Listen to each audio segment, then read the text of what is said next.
सबसे बड़ी खबर है, भदवाड़िया मंडी में आग लगी है। देखिए, घी तेल की दुकान में आग लग गई और नागौरी गेट से दमकल की गाड़ियां पहुंच चुकी हैं और दमकल की मदद से आग पर काबू पाया गया। वहीं पर दुकान के संचालक को काफी बड़ा नुकसान हुआ है। तो आप देखिए कि कैसे नागौरी गेट से दमकल की गाड़ियां पहुंच गई। लेकिन सबसे बड़ी दुखद बात यह है कि भदवाड़िया मंडी में ये आग लगी थी और घी तेल की दुकान में ये आग लगी। चूंकि घी और तेल की दुकान थी तो आग की लपटें काफी भयावह थी, लेकिन मौके पर दमकल की गाड़ियां बुलाई गई। फायर ब्रिगेड्स की गाड़ियों ने आग पर काबू पाया, जिसके बाद दुकान संचालक को लेकिन काफी बड़ा नुकसान उठाना पड़ा। तो नागौरी गेट पे दमकल की गाड़ियां पहुंची और कड़ी मशक्कत के बाद में आग को कंट्रोल में किया गया।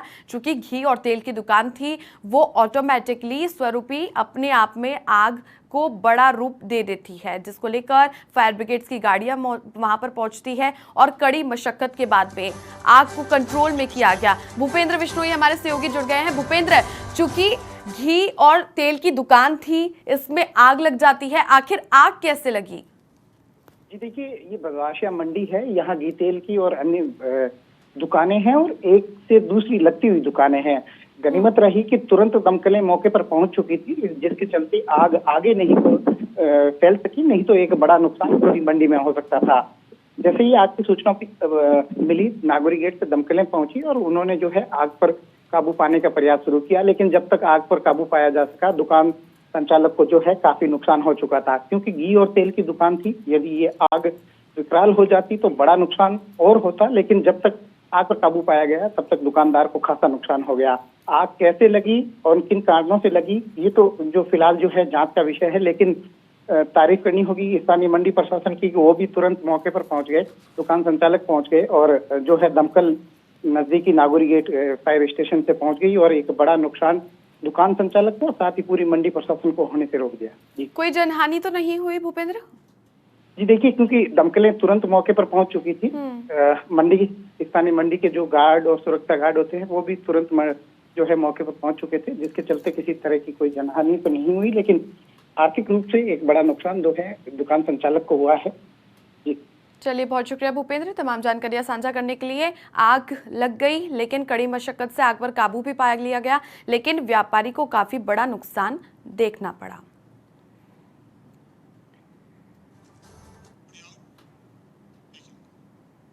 देखिए, अनूपगढ़ के घड़साना से बड़ी खबर है। दो बाइकों की जबरदस्त भिड़ंत हो गई है और हादसे में बाइक सवार 3 लोगों की मौत हो गई। वहीं पर 3 लोग घायल हो गए हैं और एक ही गांव के 6 लोग इस हादसे का शिकार हुए हैं। घड़साना के 3 जेएम गांव के पास की घटना है। घायलों को एम्बुलेंस से घड़साना सीएचसी लाया गया है। वहीं पर देखिए, अनूपगढ़ के घड़साना में 2 बाइकों में जबरदस्त भिड़ंत हो जाती है और ये टक्कर इतनी तेज होती है कि हादसे में बाइक सवार 3 लोगों की मौत हो गई है।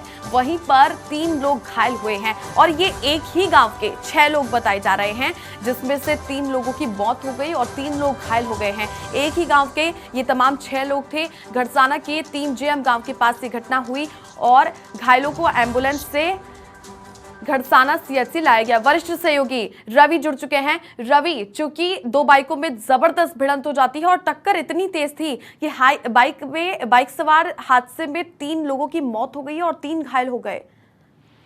बिल्कुल छवि, एक भीषण दुर्घटना हुई है और 2 बाइक टकराई है आपस में और अंदाजा लगा सकते हैं कि बाइक की स्पीड क्या होगी या कितनी लापरवाही से चलाई जा रही थी कि वहां पर इस पर दोनों बाइकों पर 6 लोग सवार थे, जिनमें से 3 की मौत हो गई है।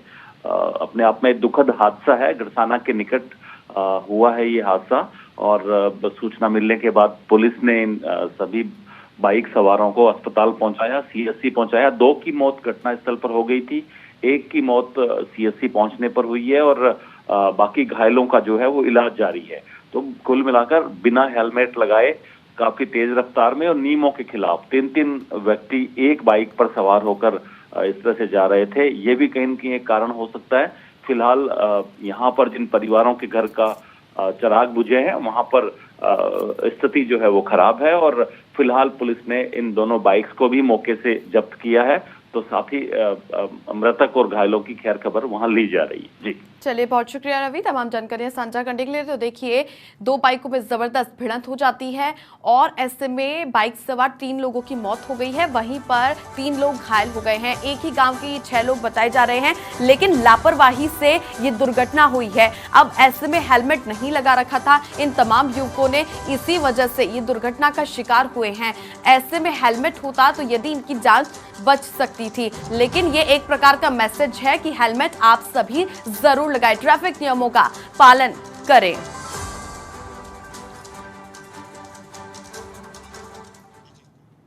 अब देखिए, वर्ल्ड कप में भारत ने पाकिस्तान को हराया है। नरेंद्र मोदी स्टेडियम में तिरंगा छाया हुआ दिखाई दिया।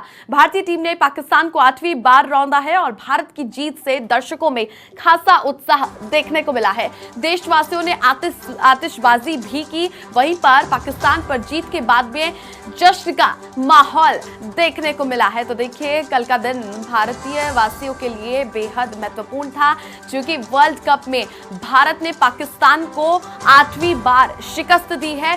7 बार से लगातार भारतीय टीम जीत रही थी पाकिस्तान के साथ में मैच को लेकर, लेकिन उसके बाद 8वीं बार भी भारतीय तिरंगा परचम पर लहराया और जो वर्ल्ड कप की ट्रॉफी थी वो भारत की झोली में आ गई। तो देखिए, नरेंद्र मोदी स्टेडियम में तिरंगा फहराया गया और भारतीय टीम ने पाकिस्तान को 8वीं बार शिकस्त दी है और भारत की जीत से दर्शकों में खासा उत्साह देखने को मिला। देखिए, नरेंद्र मोदी स्टेडियम में वहां पर जितने भी दर्शक थे उनमें उत्साह भरपूर था, लेकिन पूरे भारत में भारत टीम जीती है वर्ल्ड कप, इसको लेकर भी अनेकों तस्वीरें सामने आई थी। और राजधानी जयपुर की भी बात की जाए तो वहां पर आप देखेंगे आतिशबाजियां की गई, पूरे देशवासियों ने आतिशबाजी शुरू कर दी जब टीम इंडिया जीत गई। तो पाकिस्तान पर जीत के बाद में जश्न का माहौल कल देखने को मिला।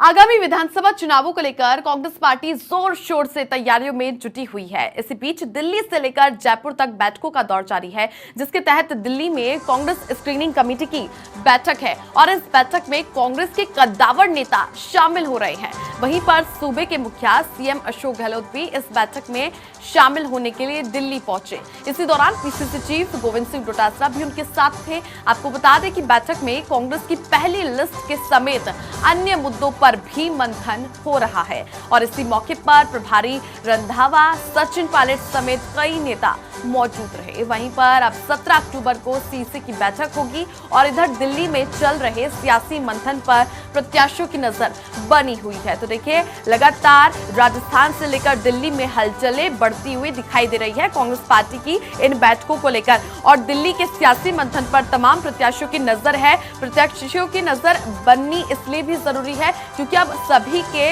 दिलों की धड़कनें बढ़ती जा रही हैं, क्योंकि अमूमन अब देखिए कि कांग्रेस पार्टी में हो सकता है इस बार बदलाव देखने को मिले, जिसको लेकर युवाओं, महिलाओं को मौका तो दिया जाएगा। ऐसे में कई कद्दावर नेताओं के टिकट कटने की भी संभावनाएं जताई जा रही हैं। पीसीसी वॉर रूम में लगातार बैठकों का दौर जारी था और आज से 2 महीने ठीक पहले की बात की जाए तो मधुसूदन मिस्त्री और गौरव गोगोई लगातार कांग्रेस स्क्रीनिंग कमेटी के सदस्यों के साथ में बैठकें ले रहे थे। उसके अलावा यदि बात की जाए दूसरी तरफ की तो ये पहलू एक तैयारियां की जा रही थी, कैसे उनकी लिस्ट को लेकर धरातल पर स्थिति है, कौन कौन से नेता कार्य कर रहे हैं। तो देखिए, 17 अक्टूबर को अब सीसी की बैठक होनी है, उसके बाद में कांग्रेस पार्टी अपनी पहली सूची जारी कर सकती है। सीसी की बैठक के तुरंत बाद ही तो कांग्रेस की पहली लिस्ट पर मोहर अब लग चुकी है, जिसको लेकर जल्द ही जारी हो सकती है पहली लिस्ट।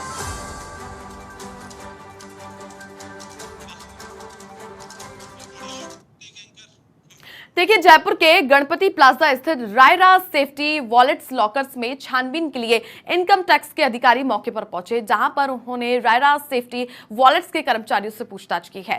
संभवतः इसी दौरान लॉकर मालिकों से संपर्क किया गया। वहीं पर इसी बीच कुछ सोने लॉकर से नकदी मिलने की भी खबर सामने आई है। इस पूरी कार्रवाई के दौरान मौके पर पुलिसकर्मी मौजूद रहे। आपको बता दें कि राज्यसभा सांसद किरोड़ी लाल मीणा ने मामले का खुलासा किया था और इसी दौरान उन्होंने लॉकर्स में 500 करोड़ और 50 किलो सोना होने की आशंकाएं जताई थी। अब देखिए, जब से किरोड़ी लाल मीणा ने प्रेस वार्ता की थी, परसों प्रेस वार्ता मीडिया से मुखातिब हुए, उसी दौरान उन्होंने कहा कि उन्हें पता है कि कहां पर काला धन छिपाया गया है और ऐसे में जब वो वहां पर लेके गए, इसका खुलासा किया तो बड़े बड़े लॉकर्स पाए गए गणपति प्लाजा में। तो उन लॉकर्स में उनका दावा है कि यहाँ पर काला धन, सोना छिपाया गया है। उसके अलावा कई करोड़ों के रुपए भी इस लॉकर्स में मिलेंगे। तो उसके बाद से वो धरने पर बैठे रहे। धरने पर बैठे रहने के बाद में लगातार उनका कहना था कि जब तक यहाँ पर तमाम टीमें नहीं आती है, पुलिस उसको सील नहीं कर देती, तब तक मैं यहाँ से नहीं उठूंगा। उसके बाद में पुलिस वहां पर आती है और सभी लॉकरों को सीज किया जाता है और सीज करने के बाद में इनकम टैक्स की टीम वहां पर पहुंचती है। अधिकारी अब छानबीन करने में जुट चुके हैं। उसी के बाद किरोड़ी लाल मीणा ने अपना धरना समाप्त किया था। तो इनकम टैक्स के अधिकारियों ने छानबीन की है और ये छानबीन जारी है।